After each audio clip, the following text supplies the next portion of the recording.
আসসালামু আলাইকুম। প্রিয় দর্শক, সেফ এক্সিট মানে উপদেষ্টাদের সেফ এক্সিট নিয়ে মোটামুটি ভালো একটা নাটক জমে উঠেছে। এমনকি মাঝে মাঝে মনে হয় যে একটা পুরনো প্রবাদ আছে না, যে চোরের মায়ের বড় গলা, সেরকম গলাও যেন শুনতে পাচ্ছি। দেখুন, প্রথম প্রসঙ্গটা তুলেছিলেন একজন সাবেক উপদেষ্টা। তিনি জাতীয় নাগরিক পার্টির আহ্বায়ক নাহিদ ইসলাম। তিনি বলেছিলেন যে উপদেষ্টাদের অনেকে বিভিন্ন রাজনৈতিক দলের সঙ্গে যোগাযোগ করছেন, লিয়াজও মেনটেন করছেন। কেন? সেফ এক্সিটের জন্য, যাতে তাদের দায়িত্ব শেষে যাতে তারা কোনো ধরনের আইনগত ঝামেলায় না পড়েন, কোনো দুর্নীতির মামলায় জড়িয়ে না যান, অথবা অন্য কোনো অপরাধের জন্য কোনো সাজার সম্মুখীন তাদেরকে না হতে হয়। এবং উনি বলার পর 3-4 দিন হয়ে গেল, প্রথম কেউ কিছু বলছিলেন না। প্রথমে কথা বললেন মৎস্য বিষয়ক উপদেষ্টা। উনি যে কি বললেন আমি কিছু বুঝলাম না, তবে যাই হোক, উনি বললেন যে না, সেফ এক্সিট নিতে হবে। কেন নিতে হবে না, আমরা তো ভালোই করছি, ওরকম। এরপর আজকে আমরা দেখলাম যে আরেকজন উপদেষ্টা, এই পরিবেশ বিষয়ক উপদেষ্টা সৈয়দা রিজওয়ানা হাসান, উনি কিন্তু আবার আজকে বেশ সচিবালয়ে স্পষ্টভাবে বলেছেন যে ওনার সেফ এক্সিট কেন নেবেন। এবং উনি বলেছেন যে যদি কেউ সেফ এক্সিটের অভিযোগ তুলে তাকে তথ্য প্রমাণ সহ যেন উনি দেন। উনি এই চ্যালেঞ্জটা করলেন। আপনাদের মনে আছে, আমিও কিন্তু দুদিন আগে যখন প্রথম এটা নিয়ে কথা বলি, তখন আমি বলেছিলাম যে নাহিদ ইসলামের এখন উচিত হবে তথ্য প্রমাণ সহ নামগুলি বলে দেওয়া। কেন উনি তথ্য প্রমাণ দিবেন না? যখন নাম দিবেন, যদি উনি তথ্য প্রমাণ না দেন, তাহলে তো এটা সবার উপরেই কিন্তু ছড়িয়ে পড়ে। এখন উনি কি প্রেশারের মুখে পড়ে চুপ করে থাকবেন? দেখুন, আপনারা মনে করতে পারবেন, আরও কিছুদিন আগে একজন সাবেক সচিব, তিনি প্রশাসন ক্যাডারের একটা অনুষ্ঠানে বলেছিলেন যে এই সরকারের 8 জন উপদেষ্টার ব্যাপারে, তাদের দুর্নীতির ব্যাপারে তথ্য প্রমাণ ওনার কাছে আছে। এবং আছে যে, এটা বলার পর নানা রকম হইচই হয়েছে। উনি কিন্তু 8 জনের কারো নাম দেননি। নাম না দেওয়ার ফলে পরের দিন দেখলাম উনি চুপ হয়ে গেলেন, আর কেউ কিছু বললেন না। আমি সন্দেহ করি, আবারও বলছি, আমি সন্দেহ করি ওই 8 জন বোধহয় ওনার সঙ্গে যোগাযোগ করেছেন, করে ওনাকে কিছু টাকা পয়সা দিয়ে থামিয়ে দিয়েছেন। এবং উনিও, ওই লোকটা যিনি সাবেক সচিব, এবং উনি একসময় খালেদা জিয়ার খুব ঘনিষ্ঠ ছিলেন, বিএনপির খুব ঘনিষ্ঠ ছিলেন, এখনও খুব ঘনিষ্ঠ আছেন, এবং এই ঘনিষ্ঠতার জোরে উনি অফিসার্স ক্লাবেরও অনেক বড় পদ বাগিয়েছেন, কোনো সন্দেহ নাই। আমি সন্দেহ করি উনি একটা বিপুল পরিমাণ অর্থ পাওয়ার জন্যই ওই 8 জনের নাম বলেছিলেন। ওনার কাছে তথ্য প্রমাণ নেই এটা আমি বিশ্বাস করি না, আমি মনে করি আছে। তথ্য প্রমাণ না থাকলে উনি ওভাবে কথাটা বলতেন না প্রকাশ্যে। এবং যখন বলেছেন, তার সামনে থাকা সমস্ত সচিব এবং প্রশাসন ক্যাডারের অন্য যত লোক ছিল, সবাই কিন্তু হাততালি দিয়ে ওনাকে বাহবা দিয়েছেন। তার মানে যারা ওখানে ছিলেন, যারা উপদেষ্টার সঙ্গে কাজ করেন, তাদেরও বোধহয় এই বিষয়টা কমন পড়ে গিয়েছিল। তারপর কিছু হলো না। কেন সবাই চুপ হয়ে গেল? উনি তো পারতেন এই 7 জন 8 জনের যে তথ্য প্রমাণ ওনার কাছে আসে দুদককে দেওয়ার জন্য, উনি তো পারতেন এই 8 জন দুদক যদি কোনো অ্যাকশনে না যায়, উনি এটা প্রেসের কাছে নিয়ে আসতে পারতেন। 8 জন করাপ্ট লোক যদি একটা উপদেষ্টা পরিষদে থাকে, সরকারের মন্ত্রী পরিষদে থাকে, তাহলে দেশটার কী অবস্থা হওয়ার কথা? তাহলে উনি কি দেশের পক্ষে বলেছেন কথাটা, নাকি উপদেষ্টাদেরকে ধমক দিয়ে নিজের পক্ষে কিছু মাল কামাই করার জন্য বলেছেন, নাকি উপদেষ্টাদেরকে হেল্প করেছেন? কোনটা? এখানে সবচেয়ে ভালো পদ্ধতি হলো উনি যে দেশের পক্ষে, জনগণের পক্ষে কথাটা বলতেন, সেক্ষেত্রে ওনার নামগুলি প্রকাশ করা ফরজ ছিল।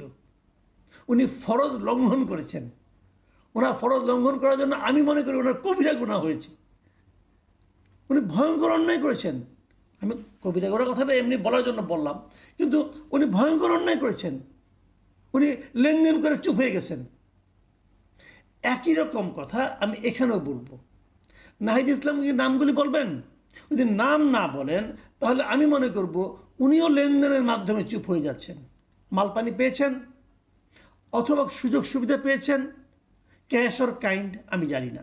এবং এগুলোর পরে আজকে দেখলাম সৈয়দ রিজওয়ানা হাসানও কিন্তু একই চ্যালেঞ্জ করলেন যে অভিযোগগুলির তথ্য প্রমাণ ওনারা দিচ্ছেন না কেন। পরিষ্কার তথ্য প্রমাণ তুলে ধরার আহ্বান জানিয়েছেন।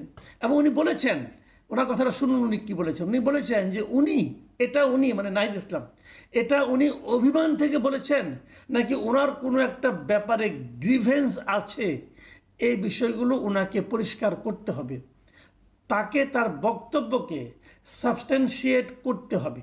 তার মানে কি হচ্ছে, উনি সম্ভাব্য দুটো জিনিস দেখেছেন।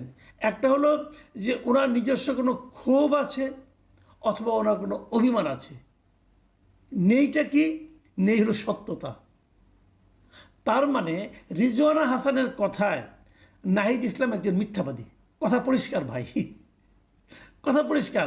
এখন নাহিদ ইসলাম কি ওনার এই মিথ্যাবাদী এই বিশেষণটা নামের সঙ্গে জুড়ে নিয়েই বাকি সময় কাটাবেন, নাকি সত্যবাদী হিসাবে নিজের অবস্থানটাকে ক্লিয়ার করতে চাইবেন? কেউ কেউ তো বলবেন আমি নাহিদ ইসলামকে উস্কে দিচ্ছি। যদি বলেন আমি তার সঙ্গে একমত, আমি উস্কে দিচ্ছি। কারণ আমি উস্কে দিচ্ছি নাহিদ ইসলামের সঙ্গে অন্য কারো যুদ্ধ দেখার জন্য না, আমি উস্কে দিচ্ছি এই দেশটার ভালোর জন্য। আমি উস্কে দিচ্ছি এই চোর এবং মিথ্যাবাদী, কে চোর কে মিথ্যাবাদী, এটা প্রমাণিত হওয়ার জন্য। কারণ এরা একজন আমাদের এখন এইমাত্র দেশ চালাচ্ছেন, আরেকজন দেশ চালাতে চাইছেন। দুজনের ব্যাপারে আমাদের ক্লিয়ার হওয়া উচিত। দেখুন, তথ্য প্রমাণ কথা যদি বলা হয়, আমি রেজওয়ানা হাসানকে বলি। আজকে থেকে বেশ কিছুদিন আগে, এই গত মাসের 25 তারিখে সোশ্যাল মিডিয়ায় একজন সাংবাদিক আছে আমাদের খুব সক্রিয়, সোশ্যাল মিডিয়ায় প্রায়ই নানা রকম তথ্য প্রমাণ সন্নিবেশ করেন। এবং সেখানে উনি একটা তথ্য, মিস্টার জুলকারনাইন সায়ের, উনি একটা তথ্য দিয়েছিলেন যে বিগত সরকার মানে আওয়ামী লীগ সরকারের শেখ হাসিনার কেশিয়ার হিসেবে যাকে অভিহিত করা হয়, সেই জ্বালানি প্রতিমন্ত্রী নসরুল হামিদ বিপু, তার বিশাল প্রপার্টি এখন রক্ষণাবেক্ষণ করছেন, মালিকানায় আছেন কে? এই রিজওয়ানা হাসানের স্বামী এবং পুত্র। এটা উনি তথ্য প্রমাণ সহ লিখেছেন, ডকুমেন্টও দিয়েছেন।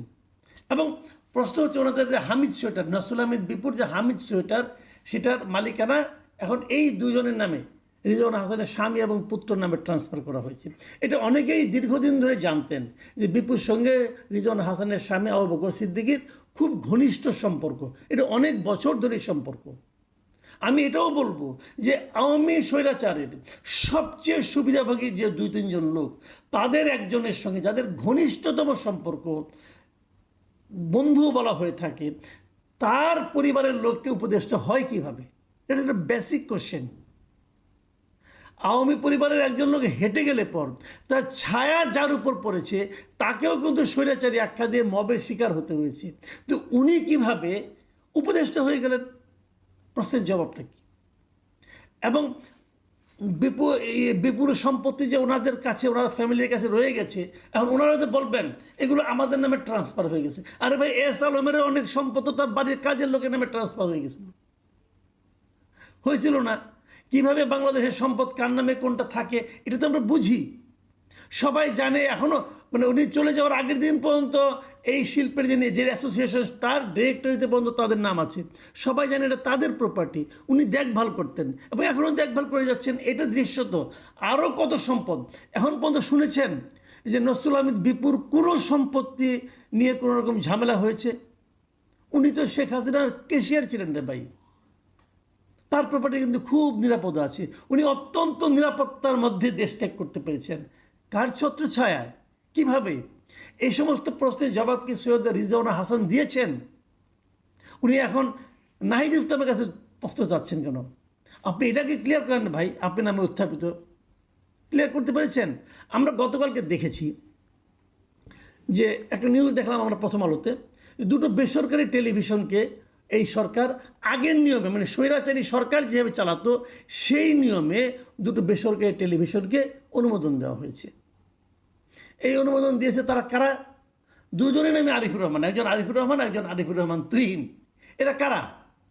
এদের একমাত্র পরিচয় হলো এরা নাগরিক পার্টির সঙ্গে অথবা নাগরিক পার্টির আগে যে নাগরিক কমিটি ছিল তাদের সঙ্গে রিলেটেড। তার মানে ওরা নিজেদের দুজন লোককে দিয়েছেন। নুরুল হক নূর, যাকে ভিপি নূর হিসেবে সবাই চিনে, গণ অধিকার পরিষদের যিনি মূল নেতা, তিনি আজকে বলেছেন যে এদেরকে তো আমি চিনি, এরা দেখছেন আমার সঙ্গে আন্দোলন করতো, আমার সঙ্গে সংগঠন করতো। এদের তো ঢাকা শহরের সংসার চালানোর অবস্থা নাই। এদের একজন একটা ইংরেজি পত্রিকা চাকরি করতো, আরেকজন একটা পত্রিকার ঢাকা বিশ্ববিদ্যালয়ের রিপোর্টার ছিল। দেখেন ভাই, আমি অনেক বছর, প্রায় 3 দশকের বেশি সময় ধরে সাংবাদিকতা করি। কোন সাংবাদিকতা মানে কোন পত্রিকার কেমন বেতন স্কেল, এটা আমি খুব ভালোভাবে জানি। একটা বিশ্ববিদ্যালয়ের রিপোর্টার কত হাজার টাকা বেতন পায় এটাও আমি জানি। 10-12 হাজার টাকার উপরে কেউ বিশ্ববিদ্যালয়ের রিপোর্টার বেতন পায় না ভাই। তো তারা সংসার চালাতে পারতো না আগে, তারা টিভির মালিক হয়ে গেল। টেলিভিশন চালাতে গেলে প্রথমত নিয়ম আছে, কিন্তু আপনি টিভিটা চালাবেন, আপনার প্রপার্টি দেখাতে হবে, আপনার ব্যবসা দেখাতে হবে, আপনার ইনকাম ট্যাক্স দেখাতে হবে। এগুলো এরা কীভাবে দেখালো? এদের সম্পর্কে কে না জানে? মালিক হয়ে গেল। কে মালিক? তাদের লাইসেন্স দিল তথ্য মন্ত্রণালয় দিল।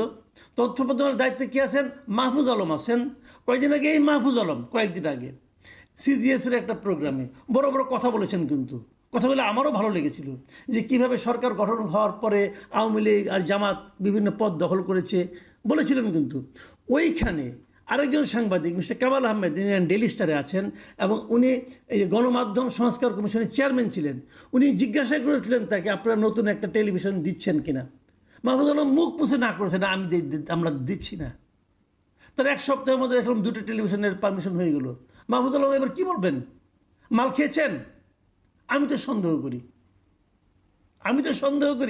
আপনার এই সন্দেহ মোচন করা আপনার দায়িত্ব। আপনি 2 দিন আগে বলেছেন যে আপনারা কোনো টেলিভিশনের লাইসেন্স দিচ্ছেন না। তার 1 সপ্তাহ না যদি আমার দেখলাম যে 2টা টেলিভিশন লাইসেন্স পেয়ে গেলো, তারা কারা? আপনাদের সঙ্গে সংশ্লিষ্ট ব্যক্তিরা। ভাই, এটাকে বলে স্বজনপ্রীতি বলা হয়? স্বজনপ্রীতি কি অন্যায় নয়? যারা স্বজনপ্রীতি করবেন তারা কি আগামী সরকারের যখন কেউ আসবে, যদি কোনো গণতান্ত্রিক সরকার আসে, যদি কোনো সেন্সিবল গভর্নমেন্ট আসে, তারা কি এই স্বজনপ্রীতিগুলোর জন্য তার বিচারের মুখোমুখি এদেরকে করবেন না? করবেন তো। এবং করবেন বলেই এই আশঙ্কা থেকেই তারা কিন্তু এখন সেফ এক্সিট খুঁজছেন। অস্বীকার করে লাভ নাই, বলুন, কথা বলুন। আমরা আরও অনেক ঘটনা জানি। আজকে কোনো একজন উপদেষ্টা পদত্যাগ করুক, কালকে দেখবেন তার বিরুদ্ধে কত অভিযোগ চলে আসে। এখন অনেকে ভয়ে বলে না, কারণ উপদেষ্টাদের সঙ্গে অনেকের সম্পর্ক আছে, কারে কোন প্যাচে ফেলাই দেয় তাদের কোনো ঠিক নাই। কিন্তু এখন কেউ কিছু বলে না। যখন শেখ হাসিনা যখন ক্ষমতায় ছিল, শেখ হাসিনার অনেক অন্যায়ের বিরুদ্ধে কেউ কথা বলতে সাহস পেত না। তো পলিটিক্যাল লিডাররা মেঠো বক্তৃতা করতেন, এর চেয়ে বেশি কিছু হতো না। এখন তো সব বেরিয়ে আসছে, এটাই হয়। কাজেই চলে যাওয়ার আগে আপনারা অনেক কিছু হয়তো জানবেন। তো এই যে বিষয়গুলো ভাই, এগুলোর তো একটা বিচার হওয়া দরকার। আর ওই বড় বড় কথা না বলে আত্মপক্ষ সমর্থন আপনি জবাব দেন। রিজওয়ান হাসান বললেই পারেন, দেখান আপনাদের সঙ্গে নসরুল আহমেদ বিপুর পারিবারিক সম্পর্ক আছে কিনা দেখান, বললেই তো হয়। এত সহজ না ভাই। আর নাহিদ ইসলাম আপনাকেও বলি, ওই সাবেক সচিব সাহেব ওনাকেও বলি, ভাই এই ধরনের সুইপিং কমেন্ট করবেন না। যদি তথ্য থাকে প্রকাশ করুন, প্রকাশ করতে না পারলে বলবেন না। আর মাল খেয়ে যদি ছেড়ে দেন, আপনাদেরও একদিন বিচারের মুখে পড়তে হবে। প্রিয় দর্শক, এখন এ পর্যন্তই। আল্লাহ হাফেজ।